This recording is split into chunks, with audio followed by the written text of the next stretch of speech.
राधे राधे गुरुजी जी। मेरा नाम तन्मय है और मैं अलवर डिस्ट्रिक्ट से आया हूँ। मेरा एक क्वेश्चन है कि क्या इस दुनिया में सब कुछ पहले से फिक्स है, और पहले से फिक्स है तो हम अच्छे कर्म और बुरे कर्म हमारी मर्जी से कर रहे हैं, भगवान करा रहे हैं हमसे? भगवान तो कुछ भी नहीं करा रहे हैं Okay. और भगवान सब कुछ करा रहे हैं। दोनों ही बातें हैं। इन दोनों बातों को इतने जल्दी आप समझ नहीं पाएंगे, लंबा सत्संग करेंगे तब आप समझ पाएंगे। पर अभी इतना समझ लो कि फिक्स कुछ भी नहीं होता।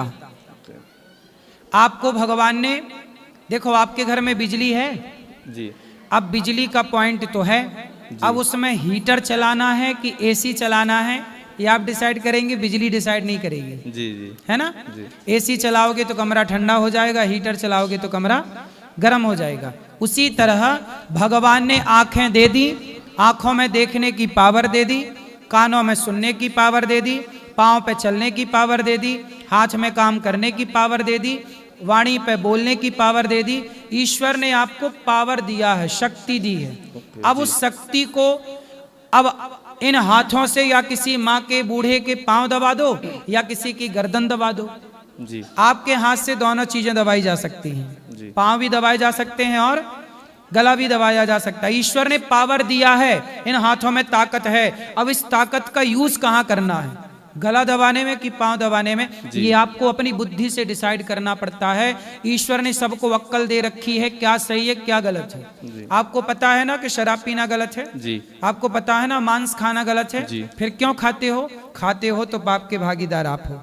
आपको पता है ना किसी का दिल दुखाना गलत है, क्यों दिल दुखाते हो? दुखाते हो तो पाप के भागीदार आप हो। ईश्वर सब देख रहा है। राम झरोखा बैठ के सबका मुजरा लें, जाकी जैसी चाकरी ताको तैसो दे। जब बच्चा स्कूल में एग्जाम देने जाता है ना तो वो लिखता है जी। वहां पर टीचर घूमते हैं, टीचर देखते हैं कि ये सही लिख रहा है कि गलत, लेकिन टीचर वहां टोकते नहीं है कि ये सही है या गलत है, वो परिणाम बाद में आएगा। उसी तरह आपके कर्मों को ईश्वर देख रहे हैं, वो कर्मों के अनुसार ही आपने बुरा किया तो बुरा अलग, भला किया भला अलग, परिणाम बाद में आएगा, उसी का फिर कर्म दंड भोगना पड़ता है। तो किस्मत और भाग्य क्या है जो बोलते हैं कि जो तुम्हारी किस्मत में वही मिलेगा? क्या किस्मत- कर्म से और भक्ति से भाग्य और किस्मत को बदला जा सकता सुनो है? सुनो सुनो, कर्म तीन प्रकार के होते हैं, क्रियमाण, बोलो क्रियमाण, क्रियावान, संचित संचित और प्रारब्ध। प्रारब्ध। प्रारब्ध मीन्स भाग्य। जी कर्म करने से भाग्य बनता है, भाग्य जैसा कुछ नहीं है। जी कर्म ही, आज हम कर्म करेंगे जी। तो हमें 500 रुपए मिलेगा मजदूरी। जी 500 रुपए हमने जो कमाया, वो जो क्रिया की वो क्रियमाण कर्म था, जी। किया मेहनत तो 500 हमने तिजोरी में रख दिया, जी। वो हो गया संचित। जी जो आपने कमाया अच्छा या बुरा वो क्या हो गया? स्टोर, जी। संचित हो गया। फिर आपने वही 500 लिया और बच्चों के लिए मिठाई खरीदी, कपड़े खरीदे, तो जी। बच्चों के भाग्य में मिठाई कैसे आई? आपने कर्म करके पैसे कमाए, उसी पैसे से मिठाई आ गई। तो जो आप कर्म करते हो वो कर्म इकट्ठे होते रहते हैं, अच्छे या बुरे। जी गाली दे रहे हो या सेवा कर रहे हो, सब इकट्ठा हुआ। फिर जो इकट्ठा हो गया है वही जब आपको मिलना स्टार्ट होता है, जी। अच्छे का अच्छा और बुरे का बुरा, उसी को कहते हैं भाग्य। जी। अरे मेरे भाग्य में तो ये है, मैंने अच्छा किया होगा तो मेरे भाग्य में सब अच्छा है, मैंने बुरा किया होगा मेरे भाग्य में बुरा है। दशरथ जी तड़प रहे हैं, राम मत जाओ वनवास, राम मैं मर जाऊंगा। राम के भाग्य में दुख था, क्यों जी। था? क्योंकि दशरथ जी ने एक श्रवण कुमार को बाण मारा, उनके पिता तड़प तड़प कर मरे। तो जब आपने किसी को तड़पाया जी। तो आपको तड़पना पड़ेगा। जी तो दशरथ जी ने तड़पाया श्रवण के माँ बाप को, उन्हें भी तड़पना पड़ा। जी। तो वही भाग्य था, दशरथ जी के भाग्य में दुख था। क्यों था? क्योंकि उनके भाग्य का दुख आया कहां से? उनके कर्म से। कर्म ना किया होता, श्रवण कुमार को बाण ना मारा होता, तो क्या दशरथ जी के भाग्य में दुख आता? इसलिए तो कहते हैं, कोऊ ना काहू को सुख दुख कर दाता, निज कृत कर्म भोग सब भ्राता। आप जो अच्छे कर्म करते हो ना बेटा, जी। वही कर्म आज का कल आपको भाग्य बन के मिलता है। पर कभी कभी लाइफ में अनएक्सपेक्टेड चीज़ें हो जाती हैं, हमने सोचा भी नहीं है कि ऐसा हो जाएगा, और हमारी भावनाएं भी ठीक हैं, चीज़ें भी ठीक हैं। सपोज कि हम किसी चीज़ की प्रिपरेशन कर रहे हैं और उसमें असफल हो जाए, हमने अपना 100% दिया उस चीज़ में, लेकिन हमने तो पूरी तरह से किया, लेकिन या फिर हम मान के चलो मैं वृंदावन आया हूँ, घूम रहा हूँ, मैंने सोचा नहीं कि मेरे साथ कुछ भी हो जाएगा, और कुछ भी हो भी जाता है, जो मैं तो अपनी अच्छी भावना से आया हूँ, तो वो क्या है? हमारे कर्म ना सदा हमारे पीछे पीछे चलते हैं। जी, हमारे कर्म कहाँ चलते हैं? हमारे पीछे पीछे। बिल्कुल साथ। जी जहां मौका मिला जी वहां वो कर्म चढ़ाई कर देते हैं। जी भीष्म पितामह ने कई जन्मों पहले एक सांप को कांटों के ढेर में फेंका था। जी सांप, स्नेक उठाया सांप, और बबूल के कांटे थे ढेर सारे, कांटों में फेंक दिया। जी कांटे, सांप की चमड़ी त्वचा बिल्कुल सॉफ्ट होती है, कांटे चुभ गए सांप को। सांप तड़प तड़प के मर गया। कब? पितामह भीष्म।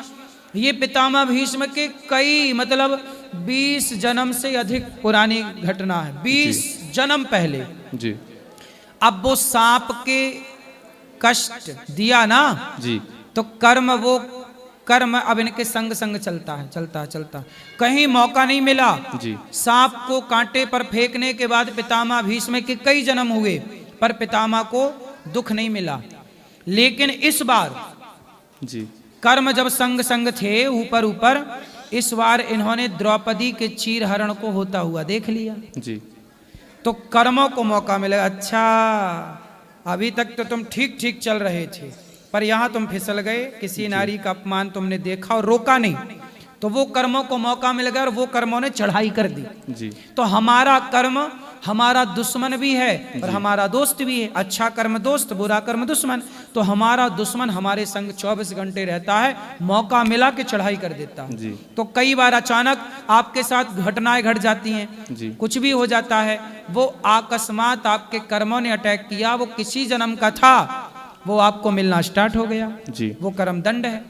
तो आज से पहले जो भी अच्छे या बुरे कर्म किसी से भी जाने अनजाने में हुए हों, तो हम क्या हम उनको चेंज कर सकते हैं भक्ति से, भाव से, या नाम जप से, जो भी है? हाँ, एक उपाय है। गीता में लिखा अवश्यमेव भोक्तव्यम। आपके कर्म का फल तो भोगना ही पड़ेगा। जी लेकिन आप भगवान की शरण में जाओगे, जी भगवान के समर्पण कर लोगे, तो तुम्हारे जो करोड़ों जन्मों के बड़े बड़े कर्म दंड हैं, वो तुम्हें थोड़ा सा कांटा चुभ जाएगा। जी जी तो कांटा चुभते ही वो सारे हिसाब किताब पूरे हो जाएंगे।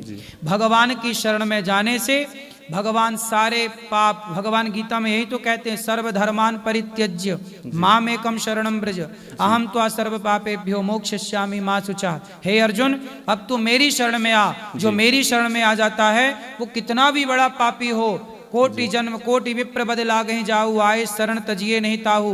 करोड़ों जन्मों का पापी हो, मेरी शरण में आ जाए, मैं तुरंत उसे निर्मल कर देता हूँ, पुण्यात्मा बना देता हूँ। शरणागत हो जाओ, भगवान के आश्रित हो जाओ। धन्यवाद गुरु जी। राधे राधे। खुश रहिए।